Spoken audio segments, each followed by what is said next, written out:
Assalamualaikum warahmatullahi wabarakatuh. Perkenalkan, nama saya Ikwan Heru Saputra, kelas A, NIM 2205106054. Di sini, kita akan mempelajari tentang gangguan pada sistem pencernaan, yaitu diare. Sebelum memasuki pembahasan, kita harus mengetahui 1. Definisi diare, 2. Letak fisiologis diare, 3. Penyebab terjadinya diare, 4. Cara menangani atau pencegahan diare. 1. Definisi diare.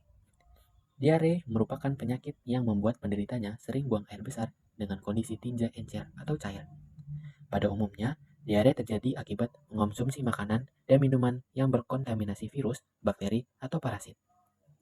Diare umumnya berlangsung kurang dari 14 hari, namun pada sebagian kasus, diare dapat berlanjut hingga lebih dari 14 hari. Umumnya, diare dapat sembuh dengan sendirinya, namun diare yang memburuk dapat menyebabkan komplikasi yang fatal jika tidak ditangani dengan tepat. 2. Letak fisiologi diare. Diare adalah sebuah kondisi tidak normal yang terjadi pada bagian usus, terutama usus halus. Kondisi ini digambarkan dengan banyaknya air yang berada pada usus halus. 3. Penyebab terjadinya diare. Diare biasanya disebabkan oleh virus atau terkadang makanan yang terkontaminasi. Jarang sekali menjadi tanda gangguan lain seperti penyakit radang usus atau sindrom iritasi usus. Sebagian besar diare disebabkan oleh infeksi virus atau bakteri di usus besar yang berasal dari makanan atau minuman yang dikonsumsi. Namun, diare yang berlangsung lama dapat terjadi akibat peradangan di saluran pencernaan. Pengobatan utama diare adalah mencegah dehidrasi. Keempat, cara menangani atau pencegahan diare, yaitu ada memperbanyak asupan air putih. Saat diare menyerang, tubuh akan kehilangan cairan dalam jumlah yang sangat banyak. Jika sampai kondisi ini menyebabkan dehidrasi, dampaknya bisa fatal karena organ-organ tubuh tidak bisa berfungsi dengan normal. Karena alasan inilah penderita diare harus mengonsumsi air minum dengan jumlah yang sangat banyak demi mengatasinya. Kedua, ada mengonsumsi probiotik. Saat sedang terkena diare, kita sangat disarankan untuk mengonsumsi makanan dengan kandungan probiotik tinggi. Makanan-makanan ini adalah yang dihasilkan dari produk fermentasi, kayaknya tempe atau yogurt.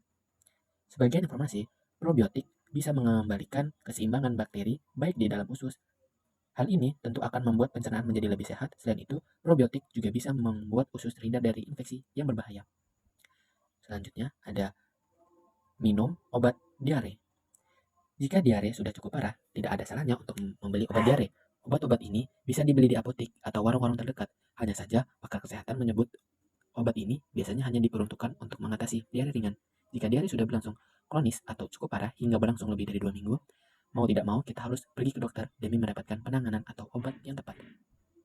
Keempat, mengonsumsi suplemen berisi zinc.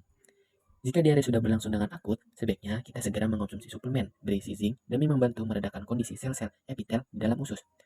Suplemen ini juga akan membantu proses penyerapan natrium dan mencegah terbuangnya mineral klorida dari tubuh. Hal ini akan membuat usus lebih baik dalam menyerap air, mengatasi dehidrasi, sekaligus meredakan diare dengan efektif. Yang kelima, mengonsumsi buah-buahan dengan kandungan pektin,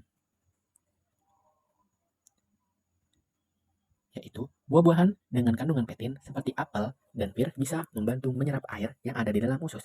Hal ini bisa membantu pencernaan mengatasi masalah kotoran berbentuk cairan yang membuat kita bolak-balik ke toilet. Memperbanyak konsumsi buah-buahan ini tentu akan membantu meredakan masalah kesehatan. Selanjutnya, menghindari konsumsi makanan pedas dan asam untuk sementara. Makanan dengan rasa yang pedas atau asam memang bisa memberikan sensasi segar setelah dikonsumsi. Namun, sebaiknya kita menghindarinya saat sedang terkena diare karena kemampuannya dalam membuat gangguan pencernaan ini menjadi semakin parah. Selain itu, kita juga tidak direkomendasikan untuk mengonsumsi makanan atau minuman dengan tambahan pemanis buatan dan makanan berminyak yang berpotensi membuat diare semakin memburuk.